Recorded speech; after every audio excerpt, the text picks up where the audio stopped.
tai na la matinale Fiston Muhindo.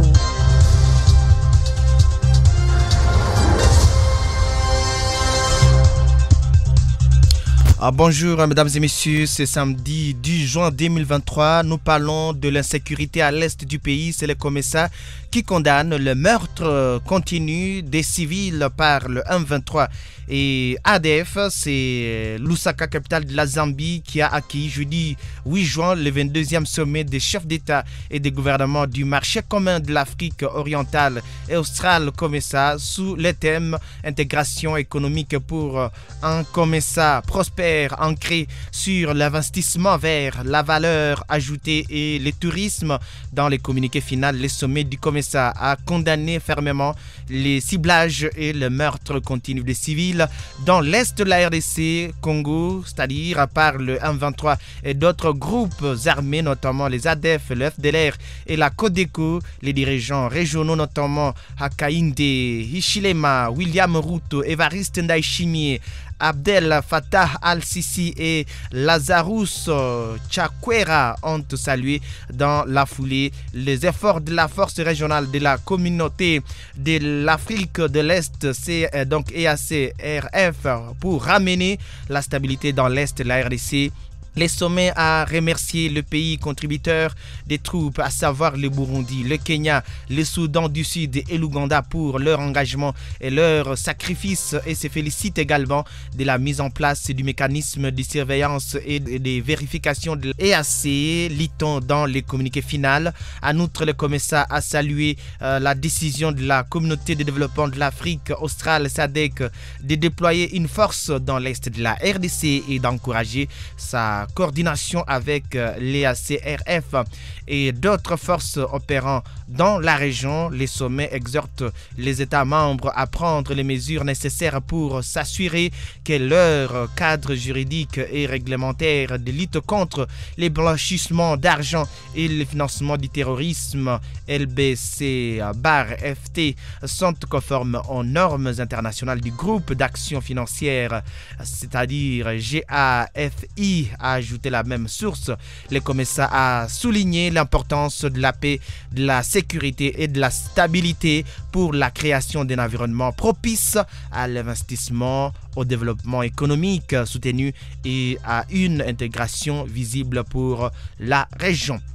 Également ici dans l'actualité, il faudra dire que pour Augustin Kabouya, Moïse Katumbi est un danger pour les régimes de Félix Tshisekedi. C'est le secrétaire général du parti politique Union pour la démocratie et le progrès social UDPS Tshisekedi qui a, au cours d'une matinée politique tenue le mercredi 7 juin, qualifié Moïse Katumbi comme un danger pour les régimes du président Tshisekedi. Pour justifier son accusation, le bras séculier du président Tshisekedi a affirmé que les dangers que représente Moïse Katumbi relèvent du fait que dans son entourage, il y a des gens qui tiennent des discours susceptibles de briser la cohésion nationale et l'unité du pays. Également à Lubumbashi, il faudra dire ici qu'à Lubumbashi, des militaires ont perquisitionné également la résidence de la mère de Salomon Kalonda, âgée de plus de 80 ans.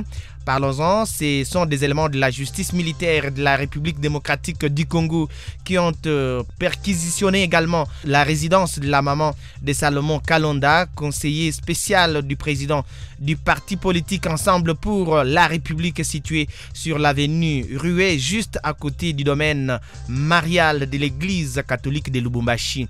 C'était bien sûr le vendredi 9 juin 2023, donc hier. Cette perquisition est intervenue après celle effectuée le jeudi à la résidence officielle de Salomon Kalonda. Une deuxième perquisition qualifiée de non-respect de la Constitution par l'Institut des recherches de droit, donc à droits humains, qui suit ces dossiers de près. Maître Hubert Chiswaka, directeur général de cette structure, a expliqué sur cette point CD que la même procédure du jeudi a été constatée ce vendredi chez la maman de Salomon Kalonda. Oui, nous sommes sur l'avenue Rué, juste au niveau du petit pont qui mène vers le domaine marial. C'est là où se situe la résidence de la mère de M. Salomon Kalonda, conseiller de Moïse Katumbi. La perquisition a commencé tôt ce matin et nous ne savons pas accéder parce que la route est barrée et nous nous mettons à distance pour voir quelle sera la possibilité de rentrer et voir la famille, a-t-il déclaré. Par ailleurs, l'Institut des recherches en droits humains a fustigé le fait que la résidence de la mère du conseiller de Katumbi puisse être perquisitionnée sans l'assistance de sa famille ni de ses avocats, une situation qui risquerait de créer des ennuis psychologiques chez cette femme de plus de 80 ans. Ce qui est déplorable ici est que, vu l'âge de la résidente qui a aujourd'hui 85 ans, il fallait au moins permettre qu'elle soit assistée par un avocat afin de lui éviter des traumatismes et aussi l'âge qui peut perturber la circonstance de la perquisition, a-t-il insisté. Interrogé sur les effets récupérés le jeudi 8 juin dernier à la résidence de Salomon Kalonda au centre-ville de Lubumbashi, maître Hubert Chiswaka a affirmé qu'un coffre-fort et 2 ordinateurs ont été emportés par les militaires de la justice.